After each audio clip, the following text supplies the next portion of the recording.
Nagaraj Yadav election ಪೀಕಲ್ಲಿ 2023 ನಾನು ಪ್ರಶಾಂತ್ ಇಲ್ಲೇ ಕೂತ್ಕೊಂಡಿದ್ವಿ. ನಿಮ್ಮ ಪಕ್ಷದ ಕಡೆಯಿಂದ ನಿಖೇತ್ ರಾಜ್ ಮೌರ್ಯ ಅವರಿದ್ದರು. ಅವ್ರನ್ನ ನಾನು ಪ್ರಶ್ನೆ ಕೇಳಿದೆ. ನಿಮ್ಮ ಪ್ರಣಾಳಿಕೆ ಬಿಡುಗಡೆ ಆಗಿತ್ತು, 5 ಗ್ಯಾರಂಟಿಗಳನ್ನು ಘೋಷಣೆ ಮಾಡಿದ್ರಿ. ನಾನು ಕೇಳಿದೆ ಅವ್ರಿಗೆ, ಎಲ್ಲಿಂದ ತರ್ತೀರಿ ಈ ದುಡ್ಡನ್ನು ಅಂದರೆ BJP ಅವರು 40% ಭ್ರಷ್ಟಾಚಾರ ಮಾಡಿ ತಿಂತಿದ್ದಾರೆ, ಆ ದುಡ್ಡನ್ನು ನಾವು ಭ್ರಷ್ಟಾಚಾರ ಮಾಡದೆ ಉಳಿಸ್ತೀವಿ, ಜನರಿಗೆ ಕೊಡ್ತೀವಿ, ಈಸಿಯಾಗಿ ನಡ್ಕೊಂಡು ಹೋಗುತ್ತೆ ಅಂದರು. That is not my answer. ಗ್ರಾಮೀಣ ಪ್ರದೇಶ ಎಲ್ಲರಿಗೂ ಗೊತ್ತ್ರಿ, ಒಂದು ಹಳ್ಳಿಯಲ್ಲಿ ಒಂದು ಕೆಳ ಮಧ್ಯಮ ವರ್ಗದ ಕುಟುಂಬ, ಗಂಡ ಹೆಂಡತಿ ಮಕ್ಕಳಿದ್ದಾರೆ, ರೈತ ಕುಟುಂಬ ಅಂತ ಅನ್ಕೊಳ್ಳಿ.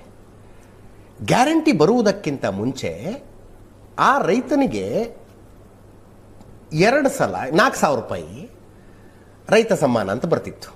ನೀವು ಗ್ಯಾರಂಟಿ ಬಂದ ಮೇಲೆ ಏನಂದ್ರಿ, ನೀನು ಹೆಂಡತಿ ಕೊಡ್ತಿದ್ವಲ್ಲಪ್ಪ, ನಿನ್ಗೆ ಯಾಕೆ ಬೇಕು 4,000, ನಾನು ಕೊಡಲ್ಲ ಅಂದ್ರಿ. ಓಕೆ ಅಂದ, ಹೆಂಗೂ ನನ್ನ ಹೆಂಡತಿಗೆ ಬರುತ್ತೆ ಅಂದ ಅವನು. ಆ ರೈತನ ಮಗುಗೆ ಒಂದು ಸ್ಕಾಲರ್ಶಿಪ್ ಬರ್ತಾ ಇತ್ತು, ರೈತ ವಿದ್ಯಾನಿಧಿ ಅಂತ. ಗ್ಯಾರಂಟಿ ಕೊಡ್ತಾ ಇದೀವಲ್ಲಪ್ಪ, ಅದು ಯಾಕೆ ಬೇಕು ನಿಮ್ಮ ಮಕ್ಕಳಿಗೆ ಅಂದ್ರಿ. ಅದನ್ನು ಬಿಟ್ಟ ಅವನು. ಆಯ್ತು. ಅವನೊಂದು ಬೋರ್ ಹಾಕ್ಸಿದ್ರೆ ಸರ್ಕಾರ ಉಚಿತವಾಗಿ ಒಂದು TC ಕೊಡ್ತಾ ಇತ್ತು. ನೀವೇನಂದ್ರಿ, ಗ್ಯಾರಂಟಿ ಕೊಡ್ತಾ ಇದ್ದೀವಿ, ಅದು TCಗೆ ದುಡ್ಡು ಕಟ್ಟು ಅಂದ್ರಿ. 2.5 ಗ್ಯಾರಂಟಿ ಕನೆಕ್ಟ್ ಮಾಡಲಿಲ್ಲ. ಅಲ್ಲ, ಒಂದು ನಿಮಿಷ, ಗ್ಯಾರಂಟಿ ಕನೆಕ್ಟ್ ಮಾಡಲಿಲ್ಲ. ಆಯ್ತು, ದುಡ್ಡು ತಗತಿದ್ರಿ ತಾನೆ. 2.5 3 ಲಕ್ಷ ರೂಪಾಯಿ ಒಂದು TC ಕಟ್ಟಬೇಕು ಅವನು. ಇಲ್ಲ, ಅದರ ಅರ್ಥ ಕಟ್ ಆಫ್ ಟೈಮ್ ಕೊಟ್ಟಿದ್ವಿ. ನಿಮಿಷ ನಾಗರಾಜ್ ಅದು ಪ್ಲೀಸ್ ನೀವು 24,000 ಒಂದು ವರ್ಷಕ್ಕೆ ನೀನು ಹೆಂಡತಿ ಕೊಡ್ತಾ ಇದ್ದೀವಿ, 2.5 ಲಕ್ಷ ನೀನು TC ಕಟ್ಟು ಅಂದ್ರೆ ಅವನು 10 ವರ್ಷ ಹೆಂಡತಿಗೆ ಬರೋ ದುಡ್ಡನ್ನು ಒಂದ್ಸಲ ಕಟ್ಟದಾರಿ.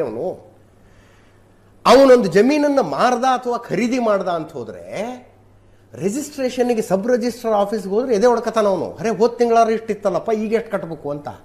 ಬೇಡ, ಅವ್ರ ಅಪ್ಪ ಅವನಿಗೆ ಗಿಫ್ಟ್ ಡೀಡ್ ಮಾಡಿದ್ರು ಕೂಡ ಅದನ್ನು ರಿಜಿಸ್ಟರ್ ಗಿಫ್ಟ್ ಡೀಡ್ ರಿಜಿಸ್ಟರ್ ಮಾಡಿಸ್ಕೊಳ್ಳೋದಕ್ಕೆ 2 ಪಟ್ಟಾಗಿದೆ. ಹುಷಾರಿಲ್ಲ, ಸರ್ಕಾರಿ ಆಸ್ಪತ್ರೆಗೆ ಹೋದ್ರೆ ಮುಂಚೆ ಎಷ್ಟಿತ್ತು ಈಗ ಎಷ್ಟಿದೆ.